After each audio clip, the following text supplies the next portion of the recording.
Our next speaker for this segment is here to talk about diagnosing poverty, addressing economic insecurity at the doctor's office. Please welcome from Global to Local, Mr. Adam Taylor. So let me ask a quick question. How many people in the room work in healthcare? There's one person, I think, who works in healthcare. Two, but he doesn't want to raise his hand.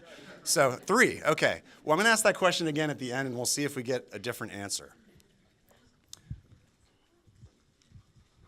So a question, is it possible for healthcare to deliver health? Walter Cronkite once said that the U.S. healthcare system is neither healthy, caring, nor is it a system. Yet here in the United States, we spend far more than any country in the world on healthcare, 18% of our GDP.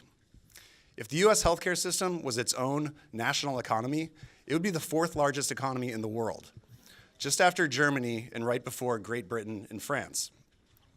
So you might think that for such a significant investment, we would be getting at least a decent return on that. That was my attempt to use like financial talk. I hope that worked. But how's that working out for us? In South King County, where my organization Global to Local works, life disparities can be up to 10 years depending upon where you live.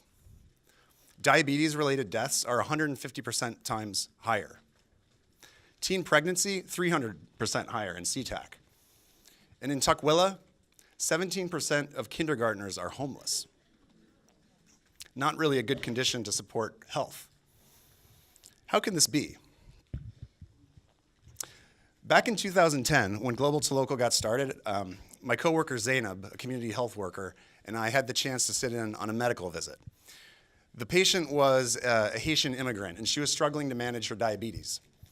The doctor was talking to her about the importance of taking her insulin, and really stressing that it was important that she keep her insulin in a refrigerator.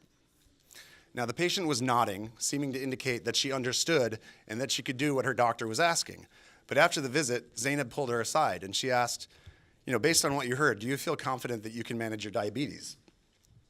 And the woman said, the doctor is very nice, and I'm sure she's right, but I can't do what she said.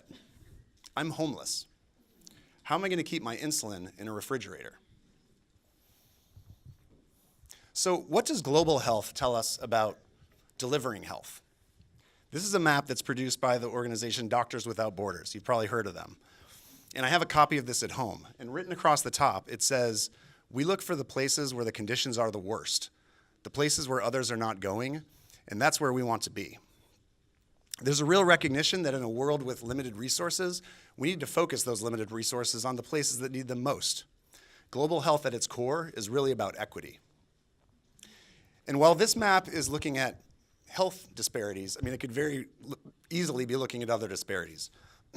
I think as we know, bad outcomes tend to cluster in the same places. So this map could be looking at poverty, it could be looking at maternal and child deaths, it could be looking at access to clean water, or income, for example.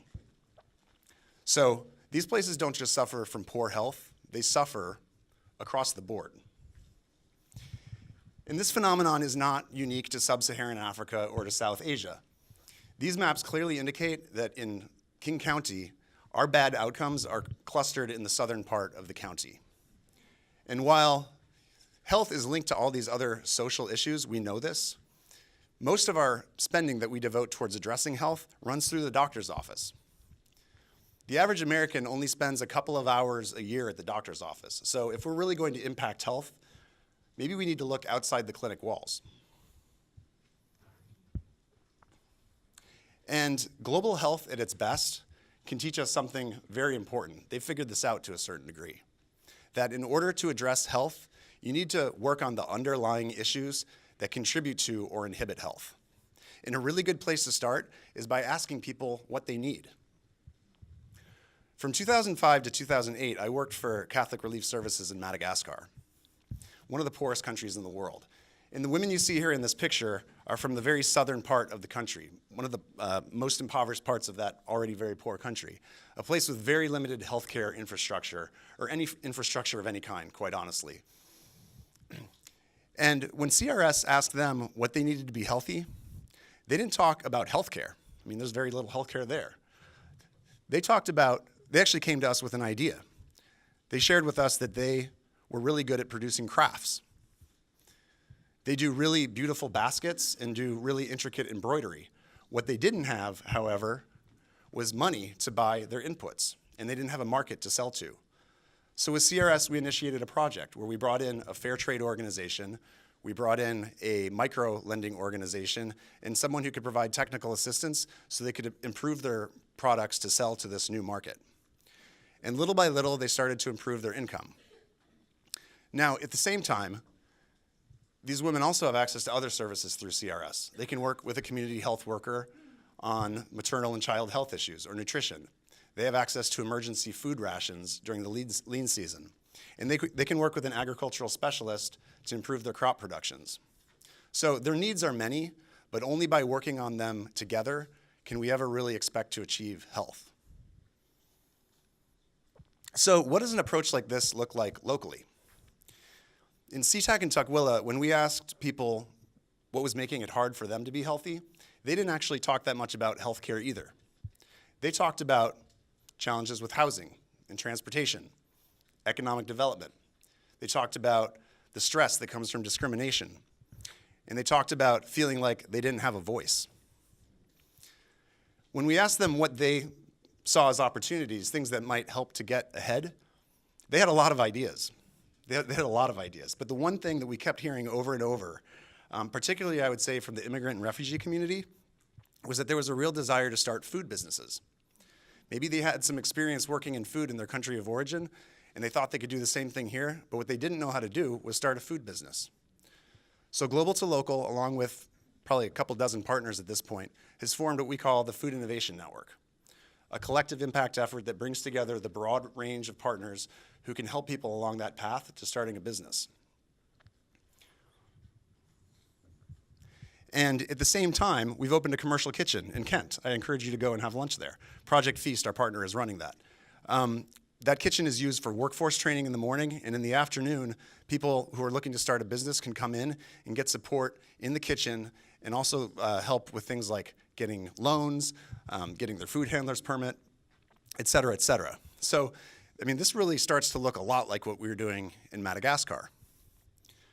At the same time, people have access to other services available from Global to Local and our other partners. They can work with community health workers as well to manage their diabetes, or they can get support for transportation and housing. And of course, we link people to traditional healthcare services because they are important. In fact, we've enrolled close to 6,000 people with healthcare over the last several years. So when we asked our community what health looked like to them, this is what they described. So asking people what they need and what health looks like to them is absolutely crucial. For me, it's where we need to start. Aisha Dair, who you see at the top of the photo here in the middle, she's a community health worker with Global to Local. She works with the Somali community. And by talking with her community, she heard that while women understood that it was really important to be physically active, they didn't feel like a place where they could do so safely. So Aisha approached the Tukwila Community Center and talked to them about creating women's only fitness programming. They created a private space that responded to the modesty needs of the Somali culture. And after that, Aisha approached the Tukwila pool, and she talked to them about creating women's only swimming hours. And it was hugely popular, not only for Somali women, but for women from around the county, quite honestly.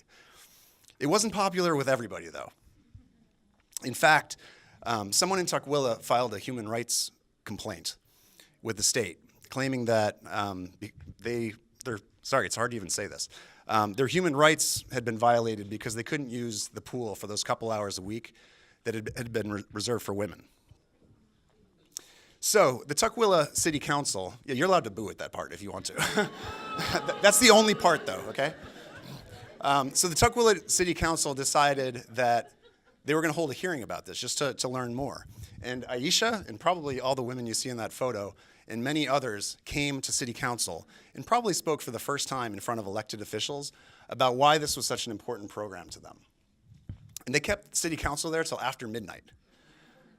So believe me, after that, yeah, there we go, you can clap too. So after that, there was no way that they were gonna touch this program. And the thing that came out of it, too, was that the city said, wow, this is great. Nobody comes to city council meetings. Like, how do we do more of this? So they came to Global to Local, and they asked us, could we work together to do outreach and engagement to groups that we don't reach very regularly? And we said yes. And over the last 3 or 4 years, we've been working on that on topics like housing, transportation, economic development, all of the things that people had said were important for them to be healthy. And through that process, people have found a voice. So what else is Aisha's community saying that they need?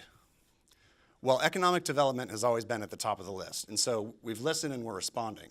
This year, we're partnering with the Prosperity Agenda to bring financial coaching to the already successful health coaching program that we do so that Aisha and other community health workers can support people in that area. We're also partnering with BECU so that people can gain access to flexible savings programs and start to build their wealth and get connected with the formal financial system. So when you ask people what health looks like, you learn a lot of really interesting things and things you probably would never expect to hear. I would not have thought about women's only fitness myself. And these are certainly not things you're going to hear during a 15-minute visit to the doctor. So, can we count on healthcare to deliver health? Is spending 18% of our GDP on what occurs in a medical setting really working out for us? Or have impoverished countries like Madagascar figured out something that we can learn from? That health can only occur if we work on the multiple social and economic issues that contribute to health, and that we really need to listen to communities. So, by the way, I got a 30-second sign, so I'm not gonna ask you to raise your hand. You're all healthcare workers now, okay? Because we all need to come together, because honestly, we all have a role to play in supporting health. And if we do that, if we listen to community and work together across our sectors, maybe together we can start to build a new kind of healthcare system. One that learns from best practices around the world, things that have worked for pennies on the dollar. And in doing so, maybe we can start to build a new healthcare system that's truly healthy, truly caring, and actually starts to operate like a system. Thank you.